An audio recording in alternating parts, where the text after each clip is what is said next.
स्वागत है आप सभी का एक और नए सेशन में। आज का सेशन हम राजस्थान अध्ययन के कक्षा 6 से 12 तक के जितने भी मोस्ट इम्पोर्टेंट अपने क्वेश्चंस बनते हैं उनको हम हल करने वाले हैं। इसमें राजस्थान अध्ययन में जितने भी अपने शामिल हैं, राजस्थान कला, संस्कृति, इतिहास, भूगोल और राजनीति से संबंधित जितने भी क्वेश्चंस हैं हम उनको हल करने वाले हैं। और फोर्थ ग्रेड के लिए हम इनको लगभग आपके लिए 2 से 3 क्लासों के अंदर हम इस पूरी जो सीरीज है अपनी इसको कंप्लीट करने वाले हैं। तो बिना किसी देरी के अपने क्लास की तरफ बढ़ते हैं और अपने क्वेश्चंस को हल करते हैं।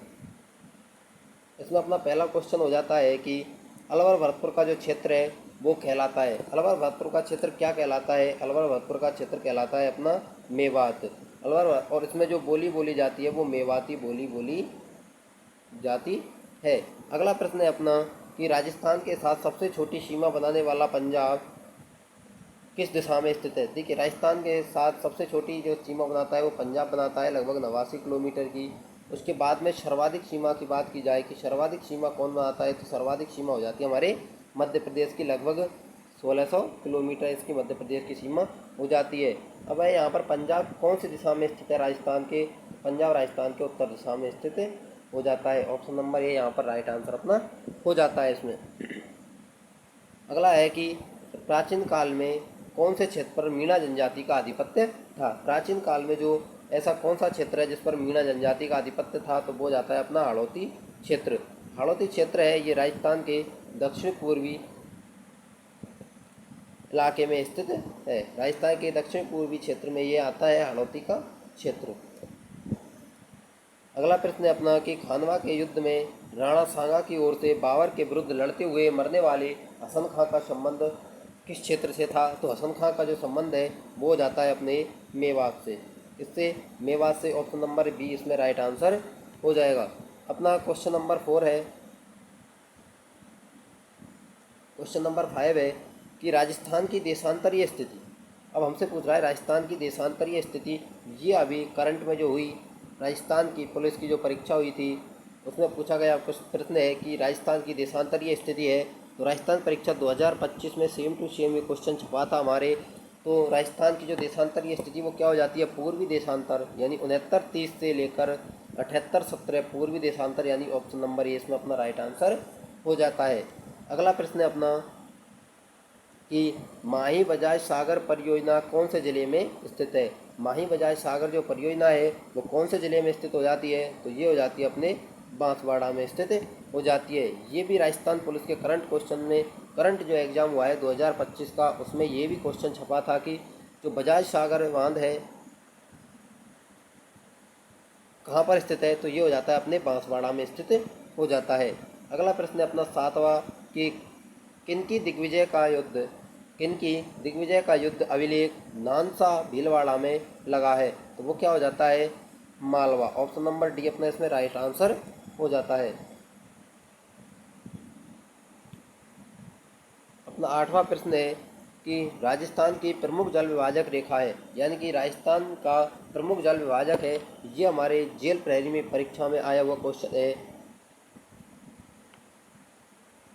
जेल प्रहरी 2025 की परीक्षा में ये क्वेश्चन आया था कि राजस्थान की प्रमुख जल विभाजक रेखा है, तो वो जाती है हमारी अरावली पर्वतमाला। अरावली पर्वतमाला हो जाती है। 9वां क्वेश्चन है अपना कि बालाथल सभ्यता में जीविका के साधन थे, यानी जो बालाथल सभ्यता है उसमें जीविका के साधन थे जो कौन कौन थे? देखिए, पशुपालन था, शिकार था और उपयुक्त सभी और कृषि भी, यानी कि उपयुक्त सभी यहाँ पर राइट आंसर अपना हो जाता है। पशुपालन, शिकार और कृषि तीनों के तीनों यहाँ पर क्या है, जो है जीविका के साधन थे। अपना अगला क्वेश्चन है 10वां कि मालवों की शक्ति का केंद्र था। मालवों की जो शक्ति का केंद्र था कौन था? नगर था। मालवों की शक्ति का केंद्र था। लगभग मालवों से संबंधित क्वेश्चन हमारे टेली कम्युनिकेशन के एग्ज़ाम में पूछा गया था, जो कि पहली शिफ्ट का, राजस्थान पुलिस के पहली शिफ्ट का एग्ज़ाम था टेली कम्युनिकेशन का। शायद उसमें इन मालवों से संबंधित क्वेश्चन आया था, तो वहाँ पर राइट आंसर अपना नगर हो जाता है। नगर कहाँ पर स्थित है? तो नगर हो जाता है अपने टोंक में स्थित। कहाँ पर? टोंक में स्थित हो जाता है। अगला प्रश्न है कि राजस्थान में कितने प्रकार की जलवायु परिस्थिति उपलब्ध है? राजस्थान में है जो कितने प्रकार की जलवायु परिस्थिति उपलब्ध है? तो लगभग राजस्थान में हमारे तीन प्रकार की जलवायु उपलब्ध हो जाती है, परिस्थितियाँ उपलब्ध हैं। सॉरी, अपना उसमें जो राइट आंसर होगा उसमें 5 प्रकार की जो है परिस्थितियाँ उपलब्ध हैं। देखिए, सूक्ष्म मरुस्थलीय जलवायु, अर्ध सूक्ष्म मरुस्थलीय जलवायु, उप आर्द्र मरुस्थलीय जलवायु, अति आर्द्र मरुस्थलीय जलवायु व अति आर्द्र मरुस्थलीय जलवायु। ये 5 प्रकार की जो है परिस्थितियाँ या जलवायु हमारे राजस्थान में पाई जाती हैं। अपना अगला प्रश्न है कि राजस्थान के बाड़मेर एवं जालौर जिले में सिंचाई पेयजल सुविधा कौन सी परियोजना द्वारा उपलब्ध कराई जाती है? तो वो जाती है हमारी सरदार सरोवर बांध परियोजना।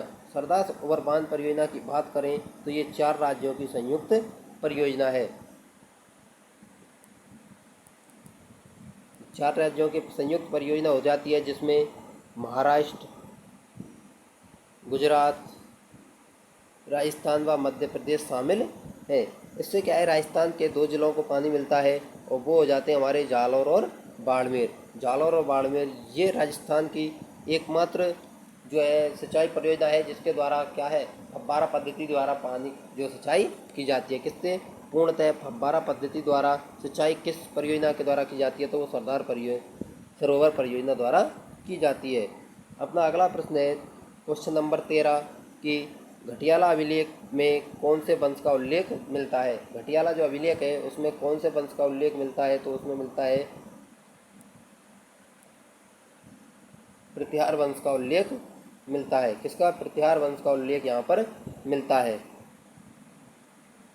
क्वेश्चन नंबर 14 है कि राजस्थान में राजा और जागीरदार के संबंध होते थे। राजस्थान में राजा और जागीरदार के संबंध होते थे, तो वो क्या होते थे? वो भाईचारे का संबंध होता था। क्या होता था? भाईचारे का संबंध वो होता था। क्वेश्चन नंबर 15 है अपना कि राजस्थान की किस नदी घाटी परियोजना के महत्व को देखते हुए इन्हें आधुनिक भारत के मंदिर किसने कहा था? उन्हें जो आधुनिक भारत के मंदिर किसने कहा था? तो वो कहा था नेहरू जी द्वारा कहा गया था। किसने? जवाहरलाल नेहरू ने आधुनिक भारत के मंदिर के जो है उनको उपाधि दी थी। क्वेश्चन नंबर 16 है अपना कि लौहकालीन इतिहास को जानने के लिए निम्नलिखित सभ्यता स्थलों से असम्मिलित है। तो देखिए, लौहकालीन की बात हो रही है यहाँ पर। तो देखिए, बागौर, बैराट, सावर, ये तीनों के तीनों क्या है, लौहकालीन सभ्यता के अंतर्गत आ जाते हैं। जबकि बात करें हम हमारे कालीबंगा की, तो कालीबंगा ये क्या हो जाती है? एक प्राक हड़प्पाकालीन सभ्यता हो जाती है। तो अपना अगला प्रश्न देखते हैं। देखिए, यहाँ पर एक्सप्लेनेशन में है कि लौहकालीन इतिहास को जानने के लिए बैराट, सांवर, बागोर, रेड आदि सभ्यता स्थलों का विवरण उल्लेखनीय है। अगला प्रश्न है अपना कि अही छत्रपुर राजधानी है। अही छत्रपुर राजधानी है किसकी? तो ये जाती है जांगल जनपद की। ऑप्शन नंबर सी यहाँ पर राइट आंसर अपना हो जाता है। बात करें हमारे अही छत्रपुर की, यानी कि बीकानेर का जो क्षेत्र था, अपने बीकानेर का क्षेत्र जो है वो अही छत्रपुर या फिर जांगल जनपद के क्षेत्र, जो बीकानेर का क्षेत्र है वो जांगल जनपद के क्षेत्र के अंतर्गत आता था। अपना अगला प्रश्न है कि चिरवा का शिलालेख कौन सी भाषा में उत्कीर्ण है? चिरवा का अभिलेख है जो कौन सी भाषा में उत्कीर्ण है? तो वो जाता है हमारा संस्कृत में। कौन सा? चिरवा का अभिलेख। चिरवा का अभिलेख किस भाषा में लिखा गया है? तो वो संस्कृत भाषा में लिखा गया है, चिरवा का अभिलेख। अगला है कि धूलकोट संबंधित है। धूलकोट जो है अपनी किससे संबंधित है? तो धूलकोट हो जाती है हमारी आहार से संबंधित। किससे? आहार से संबंधित हो जाती है। धूलकोट जो सभ्यता है वो आहार सभ्यता से संबंधित हो जाती है।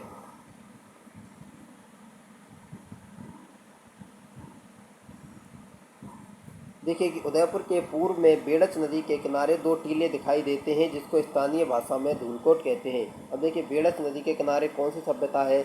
हमारी आहड़ सभ्यता। किस नदी के किनारे है? बेड़च नदी के किनारे स्थित है। कहाँ पर है? उदयपुर में स्थित है। अब हमारा जो है कि लगभग 2 से 3 क्वेश्चन हमारे यहाँ पर क्लियर हो गए कि आहड़ सभ्यता कहाँ पर स्थित है? बेड़च नदी के किनारे स्थित है। कहाँ में?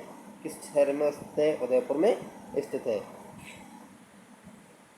अपना अगला प्रश्न है कि राजस्थान का सबसे पूर्वी जिला की बात हो रही है, तो सबसे पूर्वी जिला क्या हो जाता है अपना? धौलपुर हो जाता है। बात करें सबसे पहले सूर्यास्त व सूर्योदय, सबसे पहले सूर्यास्त और सूर्योदय भी यहीं पर होता है। अपना अगला प्रश्न है कि सर्वप्रथम राजस्थान में सर्वप्रथम कौन सी धातु का प्रयोग हुआ? राजस्थान में सर्वप्रथम किस धातु का प्रयोग हुआ था? तो राजस्थान में सर्वप्रथम जो हो जाती है अपनी तांबा धातु का प्रयोग किया गया था। राजस्थान में सर्वप्रथम किस धातु का प्रयोग किया गया था? तांबा धातु का प्रयोग किया गया था। अगला है कि जाखम परियोजना कौन से जिले में स्थित है? अपनी जो जाखम परियोजना है वो कौन से जिले में स्थित है? तो देखिए, जाखम जो परियोजना है वो किस जिले में स्थित है? जाखम परियोजना हो जाती है अपनी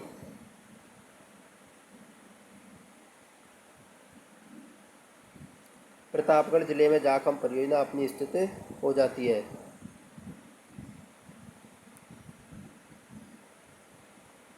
ऑप्शन नंबर सी इसमें राइट आंसर हो जाएगा। जाखम परियोजना कौन सी? जाखम परियोजना अपनी कहाँ पर स्थित हो जाती है? प्रतापगढ़ में स्थित हो जाती है। अगला क्वेश्चन है नेक्स्ट की पश्चिम भारत की यात्रा के लेखक हैं। पश्चिम भारत की यात्रा के लेखक हैं, तो पश्चिम भारत की यात्रा जो बुक है इसके जो लेखक हैं वो हो जाते हैं अपने colonel Tod. The central western, colonel James Tod इसके जो है लेखक हो जाते हैं। अपना अगला प्रश्न है कि अरावली पर्वतमाला की लंबाई, अरावली पर्वतमाला की लंबाई है, अरावली जो पर्वतमाला है उसकी लंबाई कितनी है? तो उसकी लंबाई हो जाती है अपने 692 किलोमीटर, लेकिन राजस्थान में इसकी जो लंबाई है वो है लगभग 550 किलोमीटर। अरावली पर्वतमाला की जो लंबाई की बात की जाती है तो सर्वाधिक यहाँ पर पूछिए कुल लंबाई, अरावली पर्वतमाला की जो कुल लंबाई वो हो जाती है अपने 692 किलोमीटर इसकी कुल लंबाई हो जाती है। लेकिन राजस्थान में लंबाई की बात की जाए तो 550 किलोमीटर हो जाती है अपने राजस्थान में अरावली पर्वतमाला की लंबाई। अरावली पर्वतमाला का जो उद्गम है वो अरब सागर से माना जाता है। किससे? अरब सागर से इसका उद्गम माना जाता है। ये राजस्थान की जो है जल विभाजक रेखा के रूप में या फिर जल विभाजक के रूप में कार्य करती है। और बात करें ये राजस्थान को दो भागों में भी बांटने का कार्य करती है।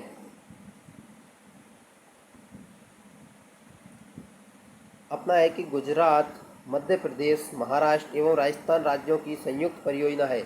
मैंने थोड़ी देर पहले ही आपको बताया था कि जो सरदार सरोवर परियोजना है अपनी ये 4 राज्यों की परियोजना है, तो इसमें राइट आंसर अपना हो जाता है सरदार सरोवर परियोजना। गुजरात, मध्य प्रदेश, महाराष्ट्र एवं राजस्थान।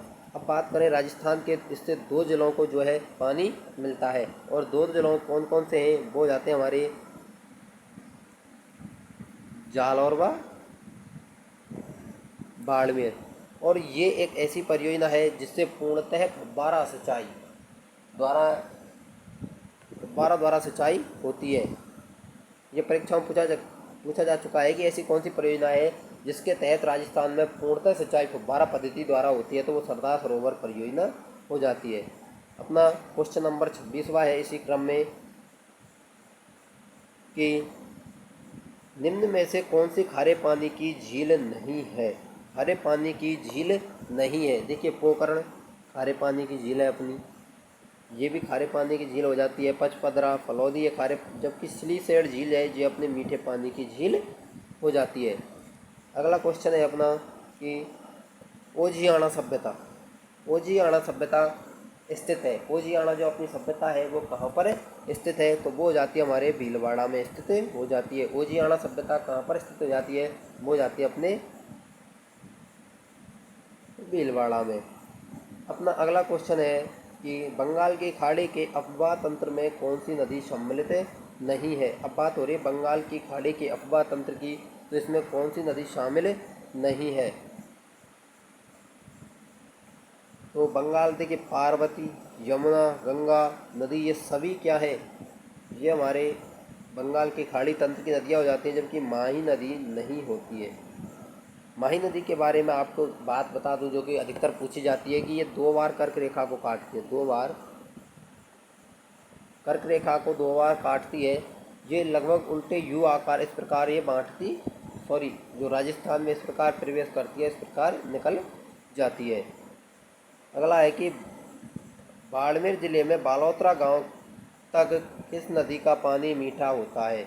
अब देखिए, बाड़मेर के बालोतरा गांव तक किस नदी का जो है पानी है वो मीठा होता है, व इसके बाद खारा हो जाता है। यानी कि बालोतरा तक मीठा हो जाता रहता है, और जो अपनी इसके बाद है बालोतरा के बाद उसका पानी खारा हो जाता है, तो वो अपनी लूनी नदी होती है, जिसको हम दक्षिणी राजस्थान की क्या कहते हैं, गंगा के नाम से जानते हैं।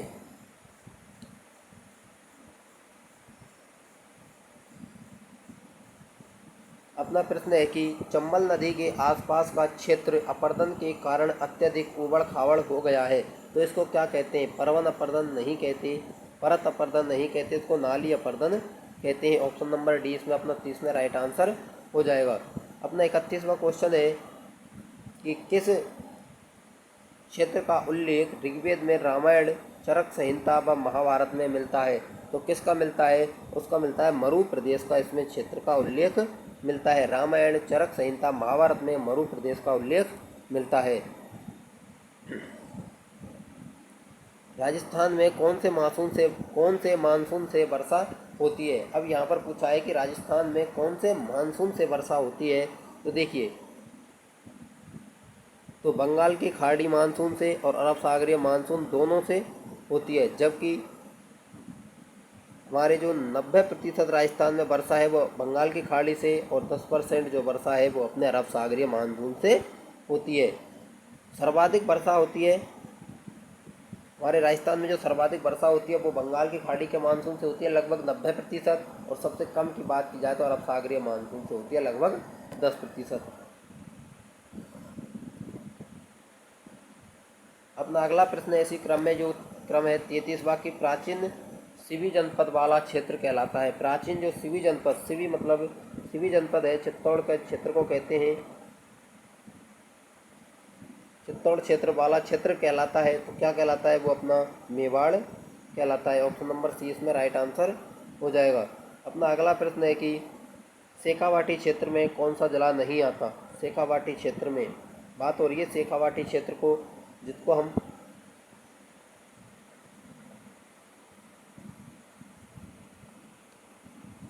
छोड़ो खैर इसको, तो शेखावाटी का क्षेत्र जिनमें से कौन सा जिला नहीं आता है। तो देखिए,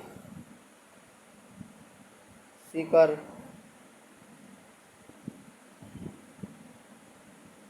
नहीं आता है। तो देखिए, चूरू, सीकर, झुंझुनू, ये तीनों के तीनों जिले के इसमें शेखावाटी क्षेत्र में आते हैं। अगला प्रश्न है कि राजस्थान की जीवन रेखा कहा जाता है। राजस्थान की जीवन रेखा कहा जाता है, तो किसको कहा जाता है। अरावली पर्वतमाला को राजस्थान की जीवन रेखा कहा जाता है। अगला क्वेश्चन है अपना कि गाय के मुख वाले प्याले कौन सी सभ्यता से मिले हैं। गाय के मुख वाले जो प्याले हैं वो कौन सी सभ्यता से मिले। तो वो मिले हैं अपने गाय के मुख वाले जो प्याले हैं वो मिले हैं अपने कालीबंगा से। किससे, कालीबंगा सभ्यता से मिले हैं। यहाँ से जो मिली हैं, जो क्वेश्चन पूछा गया है अधिकतर की 7 अग्निवेदिकाएं, 7 अग्निवेदिकाएं भी यहीं से प्राप्त हुई हैं। धीरे धीरे हम सभी क्वेश्चनों को रिपीट करते चलेंगे। हम एक भी क्वेश्चन जो है अपना गुंजाइश नहीं छोड़ेंगे कि अपना क्वेश्चन गलत हो। अपना अगला प्रश्न है कि कुमट दुर्ग का प्रचलित नाम है। जो कुमट दुर्ग है उसका जो प्रचलित नाम है, उसका प्रचलित नाम क्या हो जाता है। तो शिवाना दुर्ग है जो अपना, उसको किसके नाम से जानते हैं, कुमट दुर्ग के नाम से इसको जानते हैं।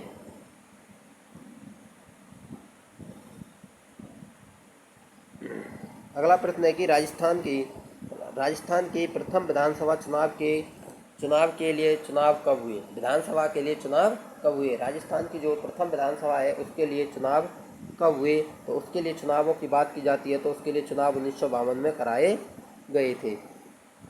अगला प्रश्न है कि सेना को वेतन देने तथा सेना संबंधी अन्य कार्यों की जिम्मेदारी होती थी। किसकी होती थी? वो होती थी अपने बक्सी की। किसकी? बक्सी की। ऑप्शन नंबर ए इसमें राइट आंसर हो जाता है। अगला है क्वेश्चन नंबर 40 की कौन सी सभ्यता का उल्लेख महाभारत एवं मौर्य काल दोनों में हुआ है? जो महाभारत और मौर्य काल में हुआ है तो वो कौन सी सभ्यता है? वो अपनी हो जाती है बैराट सभ्यता। बैराट सभ्यता से क्या है कि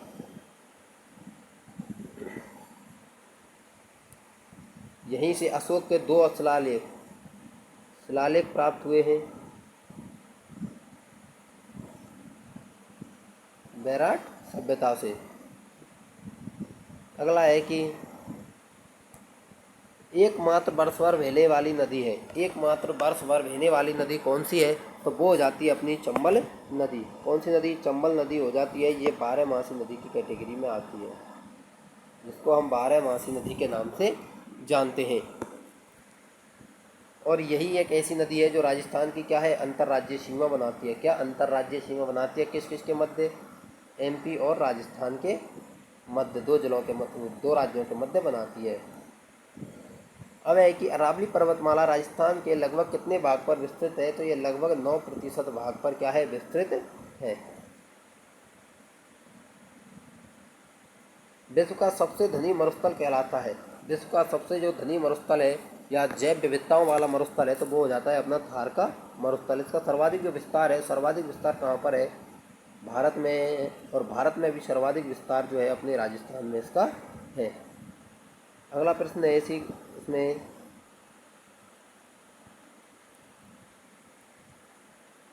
कि अरावली पर्वतमाला राजस्थान को कितने भागों में विभाजित करती है? ये भी मैं क्वेश्चन आपको पहले ही करा चुका हूँ और बता चुका हूँ कि अरावली जो पर्वतमाला है वो राजस्थान को 2 भागों में बांटती है। एक तो पश्चिमी राजस्थान और एक पूर्वी राजस्थान, 2 भागों में बांटती है। ये अपना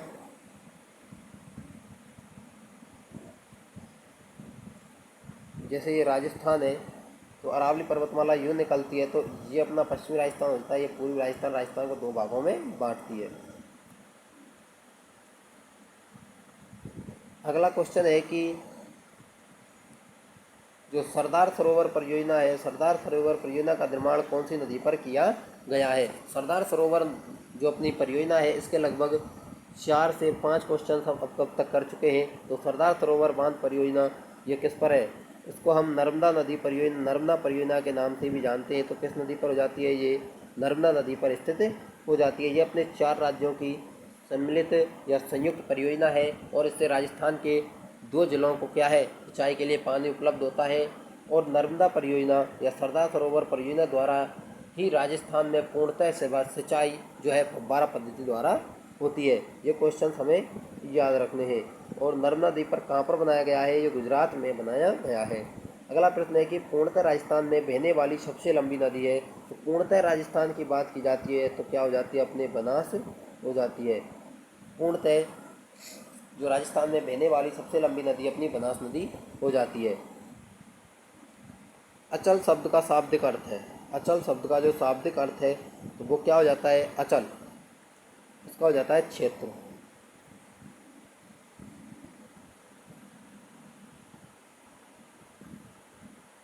अचल शब्द का जो शाब्दिक अर्थ है वो हो जाता है अपना क्षेत्र। अगला प्रश्न है अपना कि राजस्थान की पश्चिमी सीमा लगती है। राजस्थान की जो पश्चिमी सीमा है वो किससे लगती है? पाकिस्तान से। किससे?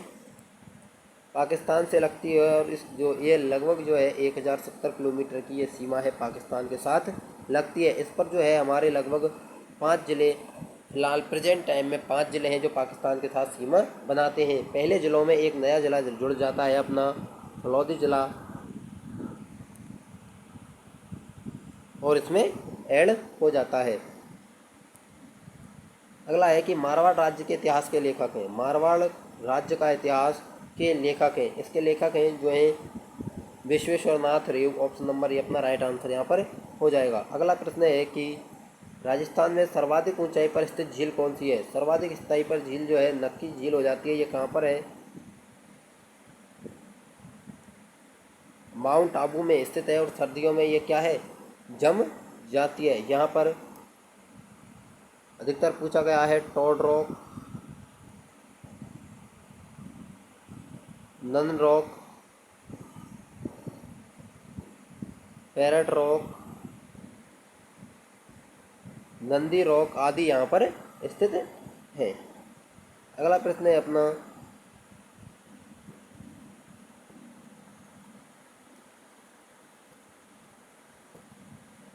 राजस्थान में ताम्र सभ्यता के अवशेष मिले हैं। राजस्थान में जो ताम्र जो है सभ्यता है उसके अवशेष कहाँ से प्राप्त हुए हैं? तो देखिए कालीबंगा से, आहड़ से और जो है अपने गणेश्वर, तीनों सभ्यताओं से क्या है जो है ताम्र सभ्यता के जो है साक्ष्य प्राप्त हुए हैं। तो अपना नंबर क्या हो जाएगा? डी, उपयुक्त अभी इसमें राइट आंसर हो जाएगा अपना। अपना अगला प्रश्न है क्वेश्चन नंबर 52वां कि पंचायत का सचिव कौन होता है? कि ग्राम पंचायत का सचिव है वो कौन होता है? तो ग्राम पंचायत का सचिव होता है ग्राम विकास अधिकारी। Option number D right answer हो जाएगा। ग्राम विकास अधिकारी है ग्राम पंचायत का सचिव होता है। अगला है क्वेश्चन नंबर 53वां कि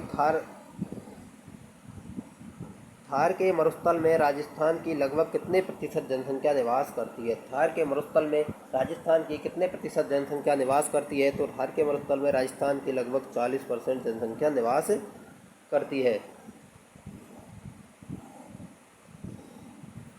अगला प्रश्न है कि राजस्थान में अरावली पर्वत की कुल कितनी की लंबाई है? ये मैं पहले ही बता चुका हूँ कि अरावली पर्वत की कुल लंबाई की बात की जाए तो 692 किलोमीटर लगभग इसका उद्गम होता है। इसका उद्गम होता है अपने अरब सागर से, यानी कि जो है अपनी अरावली का पिता किसको माना जाता है? अरब सागर को अरावली का पिता माना जाता है। कुल लंबाई 692 किलोमीटर है। और अगर बात करें इसकी राजस्थान में कुल लंबाई, तो इसकी राजस्थान में लंबाई हो जाती है लगभग 550 किलोमीटर। ऑप्शन नंबर सी यहाँ पर राइट आंसर अपना हो जाएगा।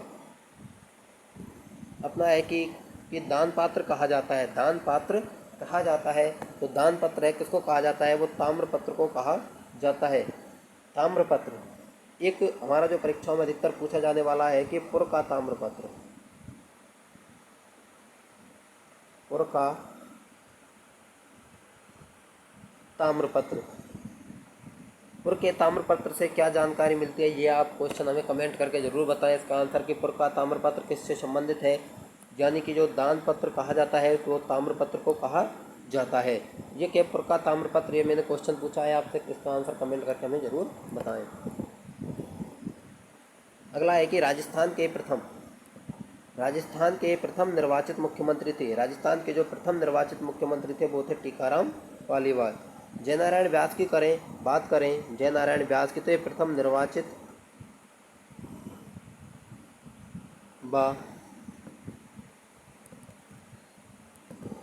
व मनोनीत हो जाते हैं, मनोनीत मुख्यमंत्री हो जाते हैं। अपना अगला प्रश्न है कि राजस्थान के प्रारंभिक युग को कहा गया है। राजस्थान में प्रारंभिक युग को कहा गया है, प्रारंभिक युग को क्या कहा गया है? प्रस्तर युग कहा गया है। क्या कहा गया है? प्रस्तर युग कहा गया है। नेक्स्ट प्रश्न है अपना कि 10वीं व 11वीं शताब्दी में आहड़ को किस नाम से जाना जाता था? 10वीं व 11वीं शताब्दी में आहड़ को किस नाम से जाना जाता था? आहड़ सभ्यता का जो अगला नाम है वो है आगटपुर। 10वीं व 11वीं शताब्दी में जो अपनी आहड़ सभ्यता है उसको आगाटपुर के नाम से जाना जाता था। अगला है कि जोधपुर सभ्यता स्थित है। जोधपुर सभ्यता कहाँ पर स्थित है? जयपुर में। लेकिन अभी अपनी आ जाती है कोटपुतली बहरोड में।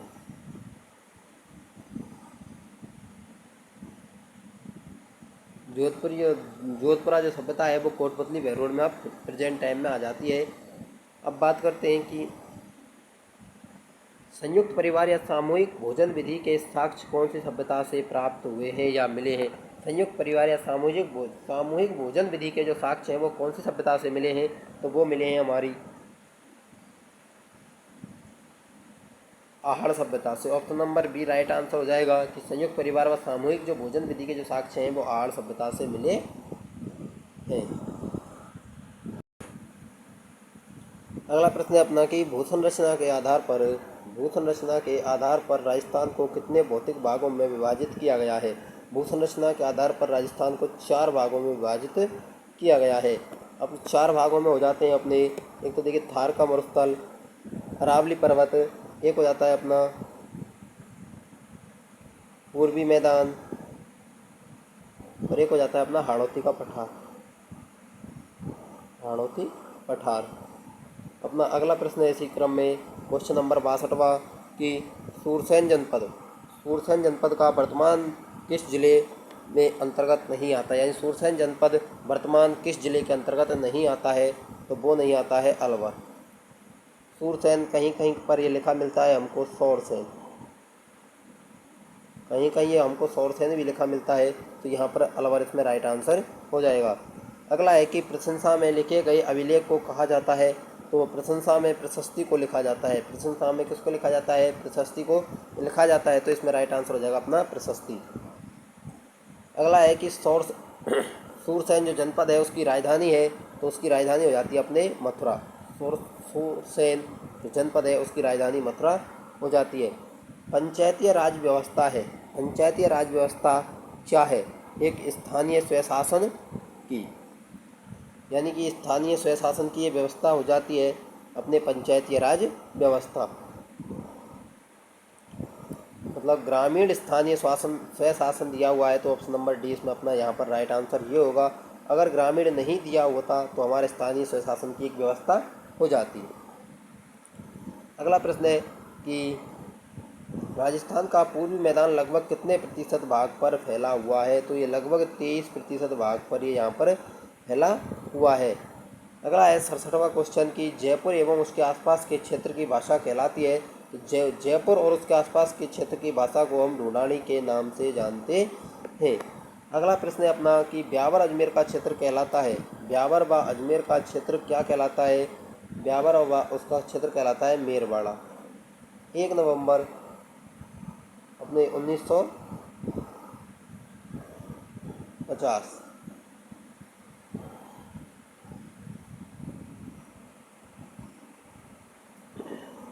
अपना है कि मावट से कौन सी फसल को लाभ मिलता है, तो मावट ग्रीष्मकालीन वर्षा, अपने जो शीतकालीन जो वर्षा होती है, शीतकालीन वर्षा को मावट कहते हैं, और ये जो वर्षा होती है वो गेहूं की फसल के लिए क्या होती है, लाभदायक होती है। इसको हम गोल्डन ड्रॉप्स के नाम से भी जानते हैं। ये परीक्षा में अधिकतर पूछी जाती है। शीतकालीन वर्षा कहलाती है अपनी मावट। मावट से किस फसल को लाभ होता है, गेहूं की फसल को, गेहूं, या अगर बात करें हम फिर गेहूं रबी की फसल आती है, या फिर गेहूं की फसल इस ऑप्शन में दी हुई होती है हमारे लिए। तो यहाँ पर दिया हुआ है तो गेहूं है, गेहूं अपना राइट आंसर हो जाएगा। क्वेश्चन है कि चंबल परियोजना कौन से राज्यों की संयुक्त परियोजना है, चंबल जो परियोजना है वो हमारे राजस्थान और मध्य प्रदेश की संयुक्त परियोजना है। और एक चंबल नदी ही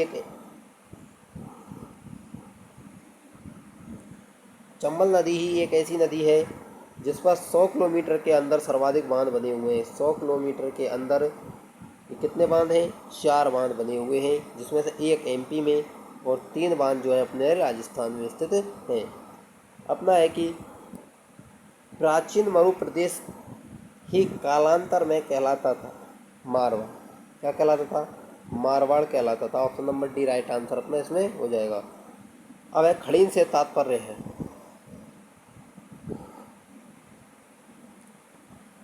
खड़ीन से तात्पर्य है, तो खड़ीन क्या हो जाती है, वर्षा जल रोककर भूमिगत जल स्तर को बढ़ाने हेतु बनाई गई संरचना, बिल्कुल नहीं।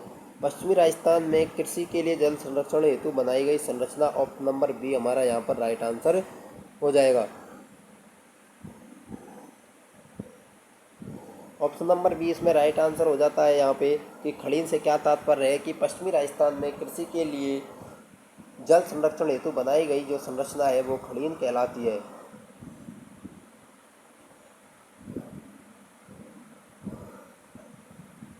यानी कि देखिए, टांका पश्चिमी राजस्थान में जल संरक्षण हेतु घर में बनाई गई कुएं नुमा संरचना होती है, उनको क्या कहते हैं, हम टांका कहते हैं। और जोहड़ वर्षा के जल को रोककर भूमिगत जो जल स्तर है उसको बढ़ाने के लिए जो संरचना बनाई जाती है उसको हम जोहड़ के नाम से जानते हैं।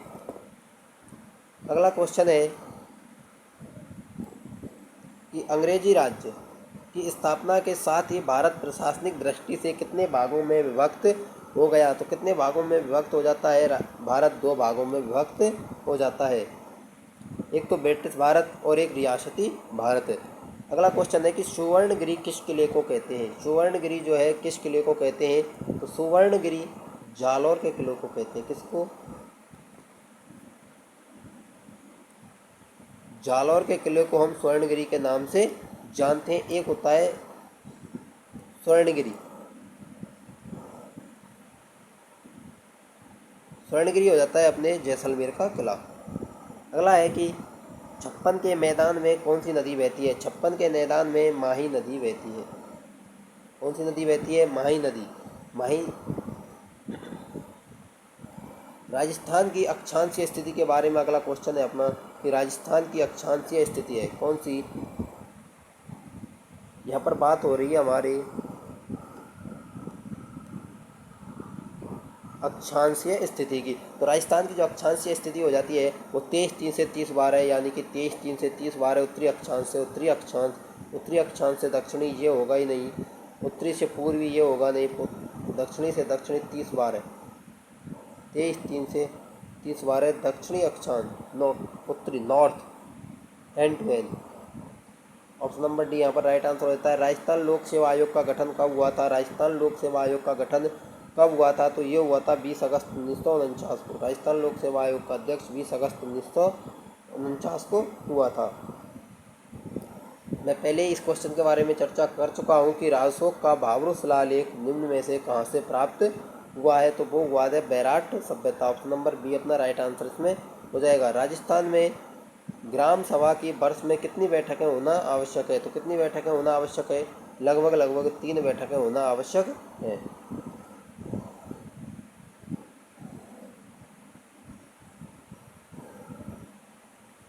अगला है कि वीर विनोद के लेखक हैं। वीर विनोद के लेखक हैं तो वो हो जाते हैं कवि श्यामल दास। कवि जो श्यामल दास हैं वो वीर विनोद के लेखक हो जाते हैं। अगला प्रश्न है कि बस्ती के गंदे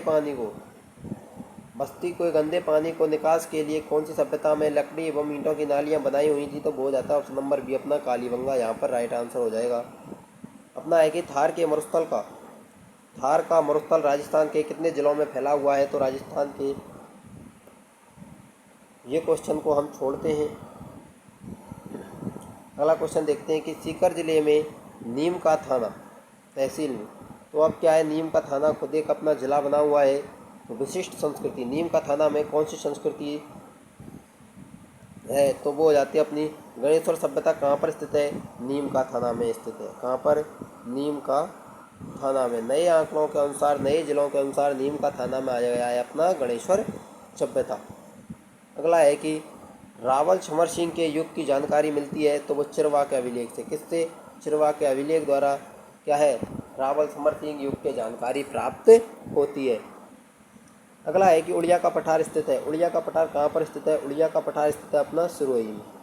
कहाँ पर, राजसमंद जो अपनी झील है उसके ऊपर जो कटापटा पठार है वो क्या कहलाता है, उड़िया का पठार कहलाता है।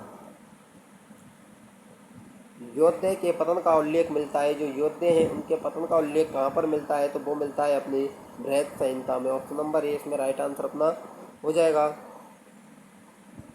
क्वेश्चन है अपना कि राजस्थान के अफवाह तंत्र में कितने भागों में विभाजित किया गया है, तो राजस्थान के अफवाह तंत्र को 3 भागों में विभाजित किया गया है। आंतरिक, अरब सागर और पश्चिमी बंगाल, 3 भागों में विभक्त किया गया है।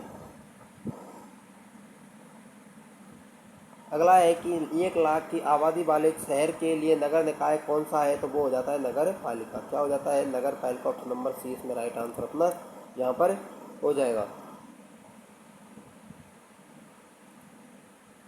बात करते हैं कि आंतरिक प्रवाह की दृष्टि से सबसे आंतरिक प्रवाह की नदी नहीं है। यहाँ पर जो आंतरिक प्रवाह की नदी नहीं है तो वो कौन सी हो जाती है, लूनी नदी नहीं है। अपनी घग्गर नदी आंतरिक प्रवाह की नदी है। बाणगंगा, कांतली, ये तीनों की तीनों नदी क्या है, आंतरिक प्रवाह क्षेत्र में आती है। राजसमंद झील के कौन से भाग को नौ चौकी कहा जाता है। राजसमंद झील के कौन से भाग को नौ चौकी कहा जाता है, तो उत्तरी भाग को नौ चौकी कहा जाता है। अगला प्रश्न है कि निम्नलिखित में से कौन सा भौतिक प्रदेश राजस्थान में स्थित नहीं है, तो देखिए पूर्वी मैदान, अरावली पर्वत, थार मरुस्थल। हिमालय पर्वत हमारे भारत में स्थित है, भारत के उत्तरी क्षेत्र में स्थित है। अगला है कि विश्व की सबसे बड़ी मीठे पानी की कृत्रिम झील मानी जाती है, तो वो क्या मानी जाती है? विश्व की नहीं होगी ये। यहाँ पर राजस्थान की सबसे बड़ी मीठे पानी की कृत्रिम झील कौन सी हो जाती है? वो तो जैसमंद झील हो जाती है, किस नदी का? गोमती नदी का पानी रोककर इसको बनाया गया है। मेसा का पठार स्थित है मेसा का पठार है अपने चित्तौड़गढ़ में स्थित हो जाता है। मत्स्य जनपद की राजधानी पूछिए हमसे कि मत्स्य जनपद की राजधानी थी, तो मत्स्य जनपद की राजधानी होती है बैराट। बैराट सभ्यता कहाँ पर स्थित है? खैरथल तेजारा में। अगला है कि हमारे देश में राज्य एवं केंद्र शासित प्रदेश हैं, तो 28 राज्य व 8 केंद्र शासित प्रदेश हो जाते हैं। अपना है राजस्थान का